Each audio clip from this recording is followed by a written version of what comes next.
What up, what up, what up, what up, y'all? It's your girl, Andra Alexis. I'm here with the Coop. How you feeling, Coop? I'm trying to get this shit right.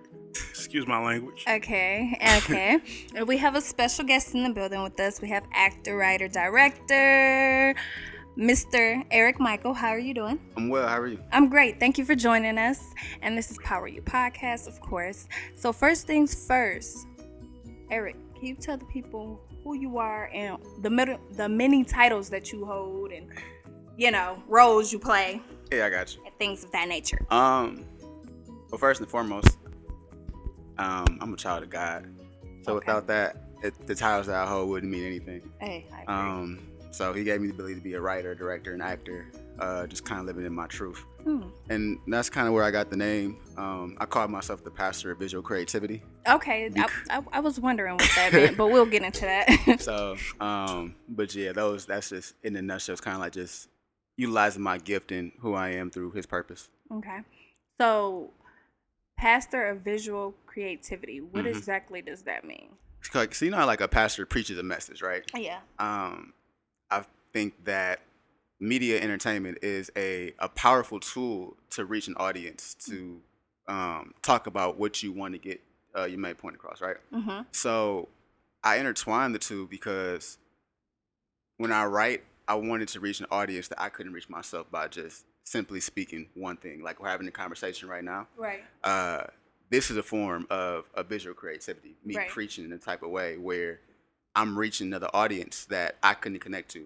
So that's kind of like what I Okay. think of as visual creativity, is just doing things in a unique way to impact people that I'll never get in touch with. Mm. Moving too much. You always moving too much. Okay. So, as far as writing and directing, what have you, or are you still working on things, Mhm. or you have things out there that you've written and directed? Yeah, so I recently just released a film called Consequences, and it's Okay. on Tubi right now. You did that. Yes, Okay. I started writing that back in 2017 when I was still in undergrad, Mm-hmm. and I just finished it last year. In like August, September, we had our private screening in October, and then released it nationally on in December on Tubi. Wow. So you wrote it and directed and starred in it. Yeah. Okay. How was that? Like, because that's something that I would like to get into one day, but brain farts and all this life, things happen. So Uh-huh. how is that for you? Like, just because writing it, first of all, that getting past that part, and then being a director and like, so how was that for you? It was a growing experience Mhm. because when I originally wrote it, it was a form of release.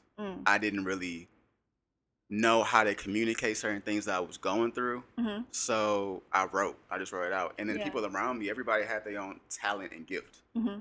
And I felt like at the time I didn't have a talent and gift. So Relatable. it was just me saying, well, I can at least do this and maybe this could be something. Right. And it kind of just started off something small. So I just wrote and wrote and wrote. And then I attempted to actually release it in 2018, Mm-hmm. but it was terrible. Mm. Like it was just always terrible. But that's because I was trying to do something out of my own strength and not letting God do things for me. Gotcha. So I feel like because of that, it wasn't what he wanted it to be. So Right. I had to go back to the drawing board, and the pandemic actually helped me a lot. Where Yeah. I took classes, kind of learn more things on how to structure a script and just grow as a person in general. To understanding that if I wanted to put something out, the message had to have depth. Mm-hmm. Because you can always put something out and it can capture somebody's eye, Mm-hmm. but I feel like I want longevity and not Right. just something that's going to be Temporal. temporary or even just give instant gratification. Like, okay, cool, this was good, Mm-hmm. but I wanted to have that luring effect. Like, oh, you know what? This hit me in this season, or this did this for me. Yeah. So that's kind of like what I want to do with my writing, directing, and those two kind of correlating together just gave me a different eye of how I see things. Mm. But it definitely wasn't easy, and it definitely wasn't cheap. I believe you. I spent a lot of money, of my hard-earned money, because I didn't really know how to do, my Right. research and stuff. Just like, all right, cool. I got some cheese. I got people that want the opportunity. Yeah. So I wasn't afraid to somebody my vision. Okay. And I think that's something that is potent or very critical when you're not afraid to tell somebody what you want to do and what you're trying to create, because it allows them to accept if they want to do it with you, Right. and it can mesh well. So everything kind of meshed well. Like pieces started coming together as I started doing less, to be honest with you. And when that started happening, I started trusting that God would do what He do. He led me throughout the whole course of just fulfilling a feature length film. There we go. There we go. So, for you to get on Tubi, what process do you take? I ask this a lot. I just want to see. So, it was another, like, I didn't have to do anything. It was, I have another movie that just came out, Black Lives. Yeah. Right. And the people there, Legend, Ken Williams, and KC, they took a leap of faith in me because they didn't want to do any Detroit actors. Wow. So the casting director saw me from a Chicago group chat, and they put me in the movie. They auditioned. They like, we actually like this kid, and they saw the talent that I had, and just me being myself. They simply asked. They was like, hey, before you just put it on YouTube or anything, let us help you. So it had to take me awesome. Taking a step back and trusting that they wasn't going to pervert my my vision and stuff. And they was like, let us walk you through the process of how to do this. So they already was able to get a deal with Homestead and everything. And they was like, let us take you under our wing, show you the ropes and stuff. Just so even if you don't do your next project with us, you'll still have a more polished look when you go present things to people. Like, hey, I have a film on Tubi. Yeah. So I just had to like Tubi's hot right now, man. Exactly. So I just had to basically trust them and just show me all the paperwork and stuff, and that's how they did it. So they kind of used that the parent company type vibe. That was a blessing. So you write too, right? Mm-hmm. So you ever wrote anything and someone took your story? No, but I will say there has been things that I've done for others that was taken advantage of. So my writing is so unique that even if somebody wanted to take it, they couldn't do the same thing that I wanted to do. Okay. But I have tried to birth my vision on somebody else where they've taken and ran with it, where it could have been something more, but because we didn't, your visions weren't the same. Yeah, it never went anywhere. So do you charge people to write for them, or you just write solely for yourself right now? Right now, it's just solely for myself. I haven't got to the point where I'm charging people, but I am starting to take the steps because I realize my pen game lethal. Yeah, so you are writing for people. Like if but you haven't been charging them. You take donations. Okay. If they said like, I have this idea. Yeah, so like I know a lot of people, they'll ask, hey, I need a monologue for an audition, but I need to be different. I couldn't find anything. I'm like, all right, cool. I'll write something real quick. Okay. And it just comes off the top of the dome for me, honestly. It's easy. Right. Yeah, but what about a whole script? Monologue alone. No, a whole script, no, I haven't done that yet. But people have came up to me, but I have told them, like, hey, if you want to do it, it ain't gonna be free. Right. But whatever I do charge for however many pages and stuff that you want, it will be worth it though. Yeah. Right. So by you being a child of God, have you ever had to write some things that you be like, man, I don't want to do this? Not right, but there has been opportunities that's been presented to me that it turned down. Okay. That was one of my questions. Like, do you have are there certain things that you're like limitations to roles that you'll accept? Of course. Yeah.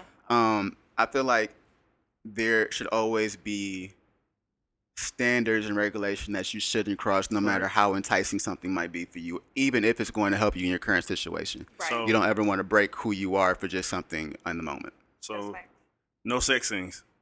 I did do a sex scene, but it wasn't like a real sex scene. Not like raw. But you like was, raw. No. But you was married in the movie. In the movie? Yeah. Oh, and he said, "Were you married in order to have?" Yeah. No, no. Shame on you. No, don't do that. That is not. I'm messing. This guy. So, how long have you been in the film industry or behind the scenes? Man, I started when I was in high school. Okay. I did theater, but when you're young, you don't take it serious. It's not even that. You having fun. You having fun, but your parents don't take it serious. Yeah. True. So they speak their fears on you. Yeah. So I actually wanted to go to school for theater, but It was like, no, don't do that. Just do something more secure for the time. And because I didn't have a solidified plan, I just went along with it. Because what else at that moment? My parents are right. They know Yeah. best for me. But I didn't even want to go to school. Yeah. They was like, well, what you going to do? And I'm like, I don't know. So I just went to school. And it was I'm glad I did go to school for the environment, but I can't say I learned nothing in the classroom, but everything outside the classroom. That's usually how it goes sometimes. What school you went to? I went to Western, up in Kaysville. That's how it goes sometimes. You got to see where all these actors and writers coming from. They're everywhere. Yeah, They are. They're coming from everywhere. My neighborhood winning right now, though. Anyway, so how do you how do you prepare for a role typically? I read the entire script. So one thing I took a lesson from was Will Smith when he would know everybody else's line as well as his. Mm-hmm. I took that where if I understood the dynamic of my character and the relationships with the other characters, it'll give a genuine connection. Yeah. Because That's smart. acting isn't one-sided. A lot of times people go in there and say, I'm gonna learn my lines and that's it. Well, no, you gotta learn the other people's lines, and if you can learn the intention of your lines, you understand the intention of their line because you understand their character as well. Because you want everything to be genuine. Yeah, you of want course. everything to flow. So even if you do have a moment that's 9 times out of 10, the best moments are the ones that's unscripted. Right. But that's only if you're allowing yourself to be in that moment because you learned that character in the world they're in. So by you knowing everyone else's lines, have you ever had the chance to correct somebody, like not stop the movie, but correct it, like just make it a little bit like, oh, Yeah. I fixed that for you? Yeah, so basically if they because you don't ever want to make somebody look bad. Right. Yeah. By, oh, you forgot your line. You're supposed to say this. Yeah. No, you're in the moment because you're not yours. So in any movie, I'm not Eric. Yeah. I'm that person I'm playing. So I have to act like, okay, cool. What would you do in a regular conversation? You're not just going to stare at them. You're going to say something. You're going to Right. Improvise. do something. Like if somebody's like, if you cooking and they supposed to hand you the, what's it called, like a plate or something, spatula, it's like, and they stand there, what you going to do? You going to like stand there? You going to give me a plate or something, man? Like, what you going to do? Yeah. I don't get that much time to do whatever I'm supposed to do, but it's just really, like you said, improvising. Definitely. What do you think sets you apart from others who are in the same field and industry as you? The awareness of just who I am. I think that's really it. And knowing who I am, it allows me to identify who I'm not. So when I do go into a room, I can go into any room bold and confident. So I feel like confident is like a cologne that you wear, a fragrance that you wear, because it's an intangible, it's something strong people notice in you. Yeah. So even if you go into a room for an audition and you don't get the audition, you're going to be memorable. It's going to leave an impact because, okay, this person was good for this. Maybe he wasn't good for this role, but I may have something else in mind. Definitely. Because all it is just planting seeds. So Right. Facts. That's true. What you about to say? I don't know. What you about to say? I can say anything. I'm cold with it. Anyway, do you think this generation lacks faith? yes, Why do you think that? a lot of people think on stuff not on purpose. And Say it when again. a lot of people think and act on self and not on purpose. They are trying to protect their own image and have control of what they do with their life. People lust after I did this for me. I got this out the mud. Yeah. And kind of like Self-made. Self-made image. But in the Bible, you're supposed to sacrifice and lay down your own life. Right. And I don't think people really understand what that means. It's not saying give up what you want, but it's just give up the control of what you want. Because God's going to give it to you another way you never thought you needed before. So that's like, and the whole faith thing is walking by, we don't walk by sight, Right. But a lot of people let what they see dictate what they say. Right. So they might see a problem and now, okay, this is going to happen, instead of, you know what, I see the problem, but I'm still going to walk in my purpose. I'm not going to ignore the problem. They think walking by faith is just being oblivious and ignorant. No, God ain't going to do that. But you got to put some work in. That's what participatory deliverance is. It's like you have to put the work in for what you want to see.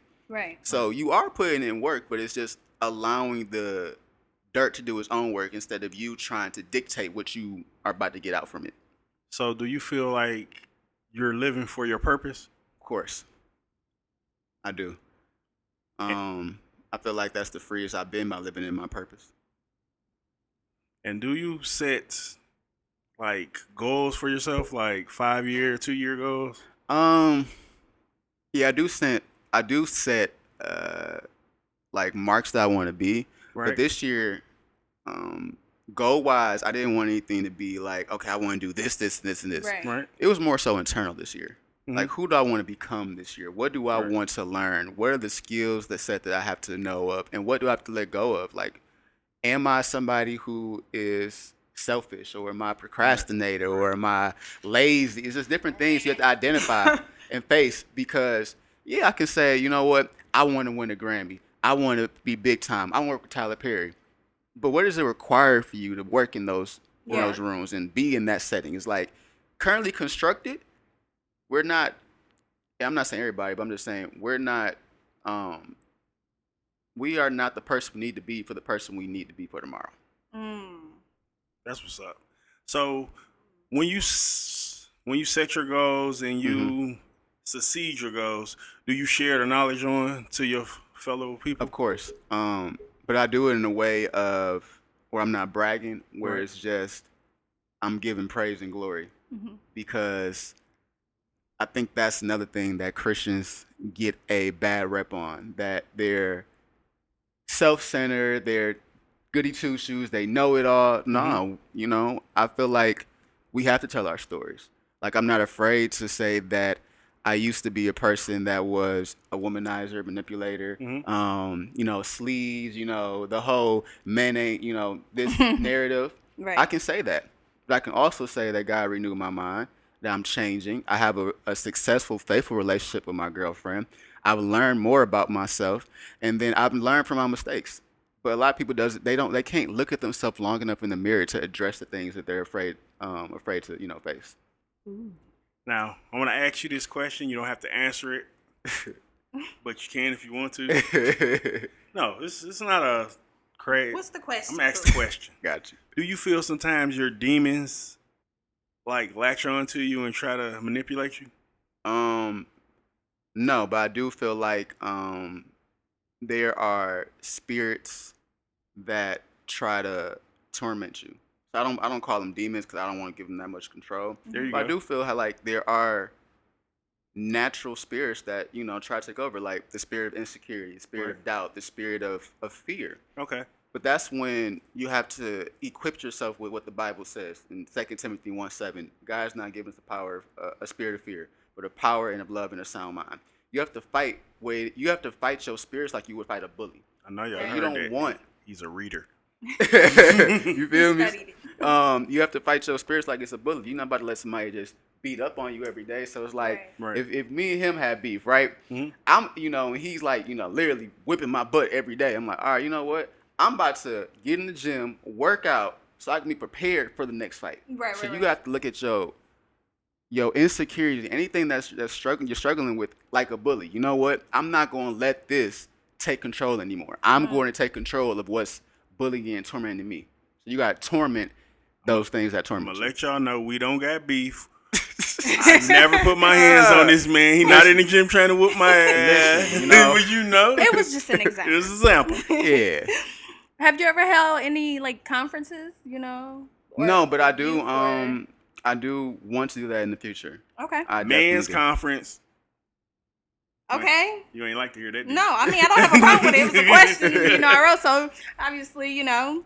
Yeah, she hit me with the women's conference not too long ago, so I said men's conference. I wouldn't mind. It's I think we do need to have it. Definitely. So do you do preach Yeah, I think I preach every day. every day? Mm-hmm. So at a church or No, just in life. in life? Okay, no, I'm just touching, Get- see who you are, what you do.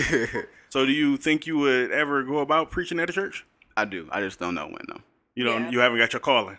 Yeah, I haven't got Not that sure shit. I yet. feel He's like working on this I feel part. like right now I'm gonna do what I need to do in the media, entertainments, and more self work before I enter the pulpit, if that is what God wants me to do. Right. Definitely. We don't, you know. Yeah.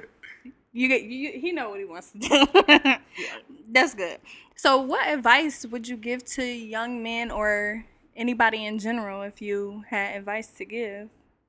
Um, appreciate your single season. Mm. I think social media and the culture nowadays, they glamorize being in a relationship. They glamorize the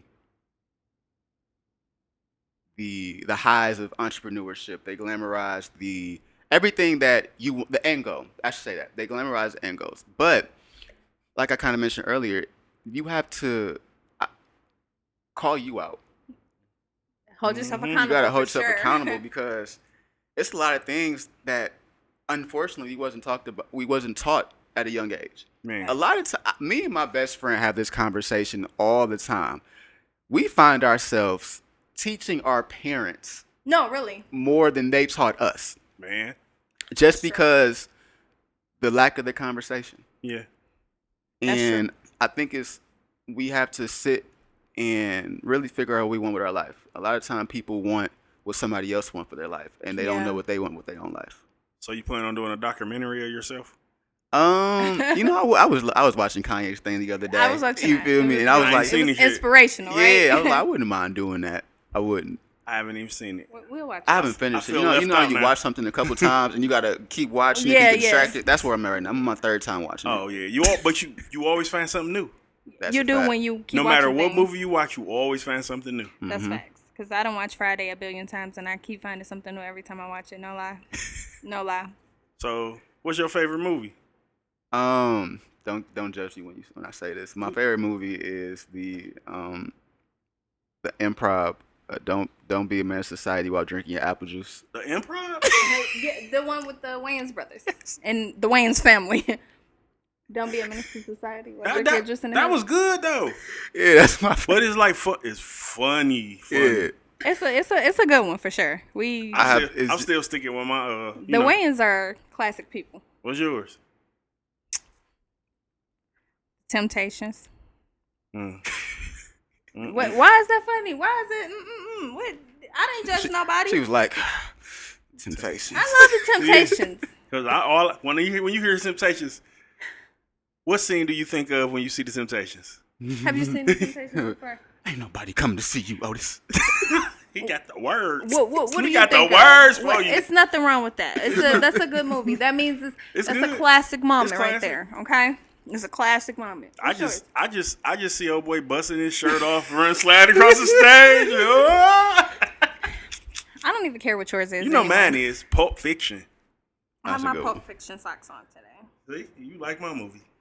I love Samuel, so I love all of them in that movie whatever. because it's more than one movie going on at one time. What do you want others to learn from you?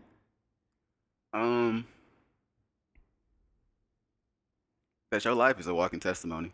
A lot of time people look at my life and like I said, they seen where I used to be in undergrad. And if you talk to anybody now, they'd be like, yeah, Eric is not who he used to be anymore at all. And that's a great thing. Change is good. Growth is good. Like, Yeah. there's nothing wrong with that. I mean, as long as you haven't changed in a bad way. Oh, Yeah. I thought you was about to say something crazy. I'm about to push you out the chair. No. I'm not the crazy one. You are. So, have you ever felt like you've been out? You ever just had people look at you like, oh, he's so and so, but you don't see it? Mm-hmm. All the time. So like Make you feel like. as of late, yes.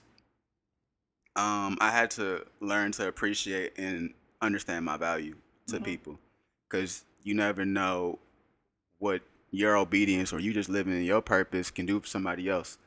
A lot of times I wouldn't see it because I wouldn't see it in myself. Right. I'm like, Yeah, okay, I know I have greatness, but it's like I'm not that great. Right. But that's kind of like what you were saying earlier, like, you know, those things. I had to start saying things differently. Like, no, I know what I carry. I know the weight that I come with. I know what my name comes with. I know who I am. So when somebody says something to me, I don't think of it like, oh yeah, it's going to go in my ego. Right. It's going to go into my spirit. Like, you know what? I'm living in my purpose. I'm so doing the right thing. you're just confirming that I'm doing what I'm supposed to be doing. Yeah. But this is what I really want to know. Mm-hmm. Who do you want to be? The person God needs me to be. And who is that?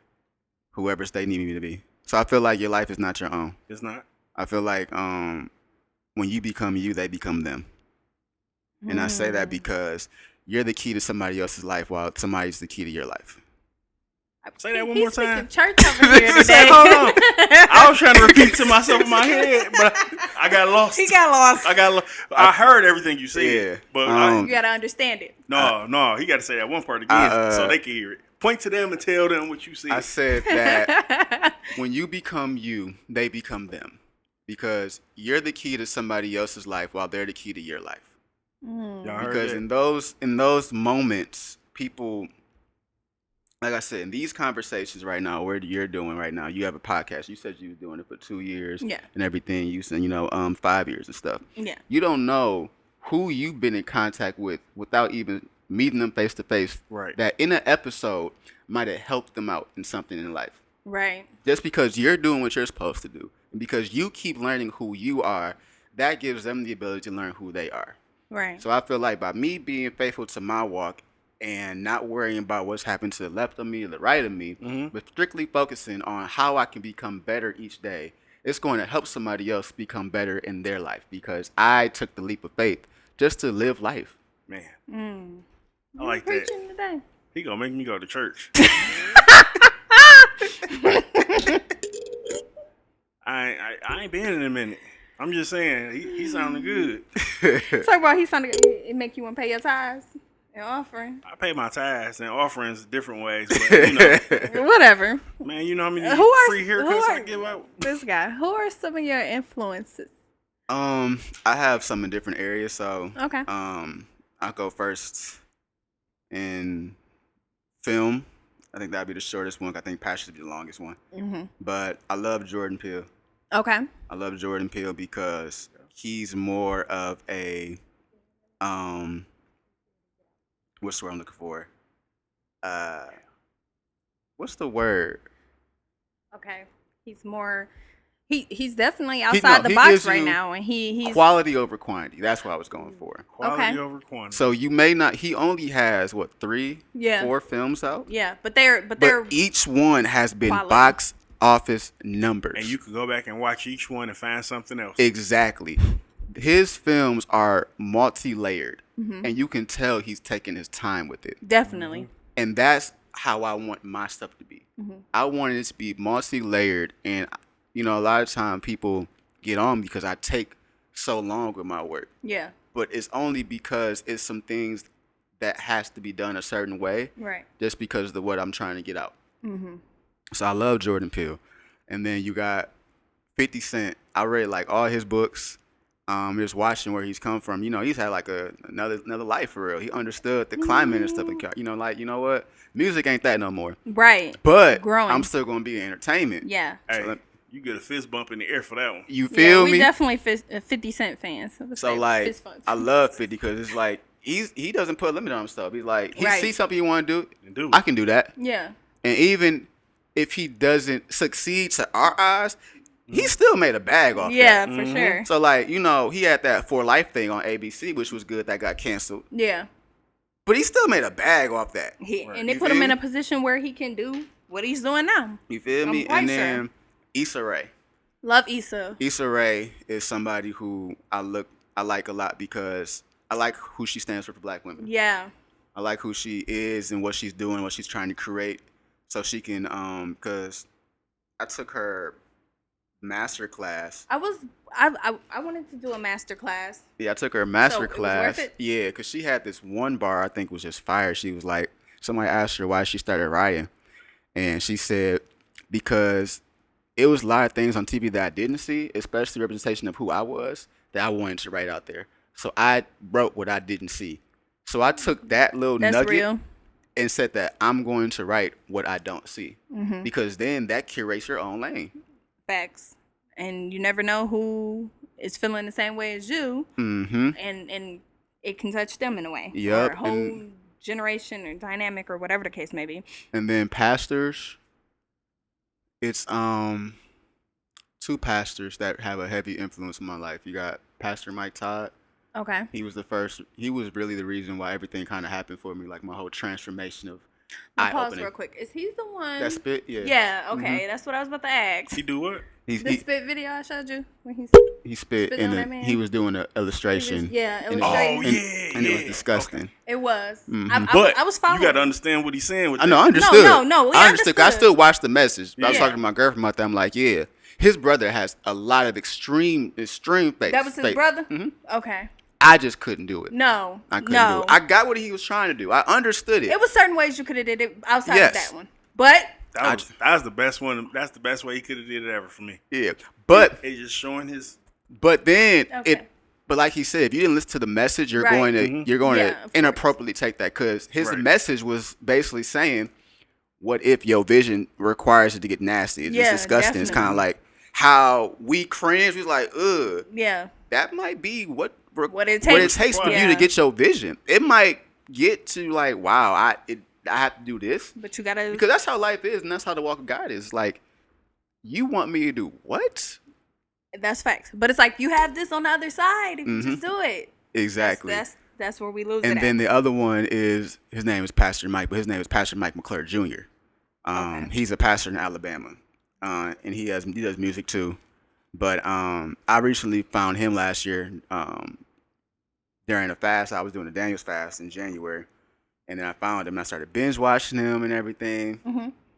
The way he was preaching, it spoke to me the season I was in. It was very profound. He has music too, and I started changing where I listen to my music, because I don't listen to rap for real. Okay. I listen to gospel music and stuff now. Okay. So his teaching had an influence on my life, because it started changing multiple areas in my life, where now everything is starting to align with the word and everything, what Yeah. God wants. And I had the opportunity yesterday to be an assistant director on his music video. Wow. Yep, he was in the So, city. That's crazy. And, my friend just plugged me in. She was like, I might have a job for you. Just be available. And that's kind of like what it is. You have to be available at certain yeah, times. of course. And then, yeah, he's a great person, though. Great person inside and out. How did that make you feel? Like you say, he's someone that you look up to, and then you got that opportunity. That like, God does what you what he say he gonna does. do? He said he's gonna do what he's gonna say he's gonna do. It's like, as long as you have the faith and are pursuing it, Yeah. he's going to bring it to you. But you have to be ready for when it comes, because it was one of them things where I wanted to go in there and do what any normal person would be. Like, Right. Hey, let's connect, let's do Right, this. right, I mean, right. boom, boom. You're here for business. But- You're working. The spirit was just say, just go in there and be yourself, and don't ask for anything. Yeah. Don't ask for anything. Just do what you're supposed to do. Mm-hmm. So I did that. I had a few conversations with him, telling him the impact he had on my life and everything. And I took, charge of being the first AD, controlling the room, making sure everybody's job was done efficiently. Towards the end of the shoot, he looked at me. He was like, "Yo, brother, I love your energy. Mm-hmm. We're gonna have to exchange contacts." I'm like, "You You want to exchange contacts with me? You got a blue check." right. Man. Like, and it was one of the things, like, how we look, like, what do you see in me for you to say that? And it was more of a confirmation, like, you're doing what you're supposed to be doing. Right. And then he also gave me just other oops and stuff. Like, I'm writing a book. He was like, "I'll write your foreword for you." And I was You like, writing a book too? mm-hmm. Mm. And then he gave me his personal number as well too. Wow. So it was just like, and then he finished it off with two things. He was like, "You don't know this, but you've actually been blessing me the entire time. Mm-hmm. You have been a blessing here, and I feel God on you." And then when he prayed for me, I was like, the first time where somebody like prayed for me in a minute, where I just broke down and started crying. Yeah. Like, it was so much power in that prayer, and it's just like, I know that's going to be a relationship that's going to be beneficial towards down the line, just in of general. course. But Wow. See, you had to put yourself in check. Like, don't go in there doing that groupie stuff how you want to. shoot, because my girlfriend, she was like, "Don't you go in there making a fool of me. Don't you do that." I was like, "But babe, no, just do your job." Just I'm like, do what you're supposed to do. I'm like, all right. And when you're faithful and you do what you're supposed to do, it work out for you. That's facts. I know somebody. They just a groupie. I ain't gonna say who it is. It's okay, that's his season right now. Sometimes you gotta calm down. mm-hmm. Everybody, and be you, and it'll come to you. Exactly. Everybody do what they Well, do. maybe that is that person. Yeah, that's maybe just how he is, But do you feel like the people that's how can I word this right? do you feel that the people that's behind the scenes right now, like this, their time? Yeah, I do. The underdogs, I guess you would say. Yeah, because I've been seeing a lot of like people like getting acknowledged, like the writers, the producers. Because I think people are starting to understand how much power it has for them. Like, Right. they're really the front runners. So, like, the actors, they have a good job as well, too. But the actors wouldn't have a job if nobody wrote the script, if nobody Right. knew how to work a camera, if no one knew Right. how to work sound. That's And I facts. think people are starting to understand that more. It's like, oh, no, we need more writers and people that's knowledgeable or people that just create something. Yeah. Because shoot, having a vision is a divine connection and alignment. A lot of people can't get a vision, and for you to bring a vision to life, that says a lot about who you are as a person. You have consistency, you're dedicated, but you also have perseverance and endurance, meaning you're able to see something through, but also trial the storms that come with it. Because I'm pretty sure this wasn't easy. Nah. This wasn't easy. Having you have 6 multiple gold mics. But I'm just saying like that. It's just you guys had a vision, and for you guys have something in your head to bring it to life. So where we are right now, you're living in the vision, but people get stuck in vision. You have to Yeah. keep on creating the vision and keep on sustaining the vision and making room for more vision. Room for God to do more exceedingly and abundantly. We want to be okay with what we have right now. We have to always understand that, no, God wants to do more. Mm-hmm. If it ain't great, he ain't done. Right. Hey, that's right. Ooh. How do you keep your mental health in check? I have a very strict regimen in the morning. Okay. I wake up, start my day with prayer and reading the word. Every day I cover my body and my mind for the day. After that, I read a book. I might, I do my 100 pushes for the day. I'm trying, trying to get that summer body in. But yeah, 100 pushes for the day. I'll eat, and then I just kind of like be in the moment. But the one thing I try to do is not be on my phone. Okay. And those help a lot because I'm preparing myself for whatever might come throughout the day. Because easily, you go on your phone, you wake up, first thing you do, you see on Twitter something happens, and it might disrupt your spirit. You don't know that just disrupted your whole day. So now you're easily agitated. Now you're frustrated. Now something that somebody might say that usually you're not, too, doesn't do such too much to you at that moment. It might tick you off. You might be like, or even in traffic. Let's say you in a rush in traffic and somebody slam on their brakes or they going too slow. You having a whole moment. But if you just take that time to really set yourself and root yourself, you good. And like I said, I don't listen to too much stuff. I watch a lot of podcasts, read a lot, biblical work. Song choice is very selective. The conversation that I have is selective. What I watch is selective. Yeah. I'm very intentional in what I let in my spirit because you have to understand everything is spiritual. Yeah. So even what you watch TV, television is like, what is that? What is it telling you to watch? What is it telling you to see and stuff? Yeah. There's so many things you can really make deep and stuff. I know people don't like getting into it, but you have to get like that. Right. You have to be really conscious of what you're doing, and because you can just be doing the same thing over and over again, and you live in hell on earth. Facts. Only time you live in heaven when you living in your purpose and really being who you want to be. All the wrong energy. Mm-hmm. That's facts. That's facts. Who?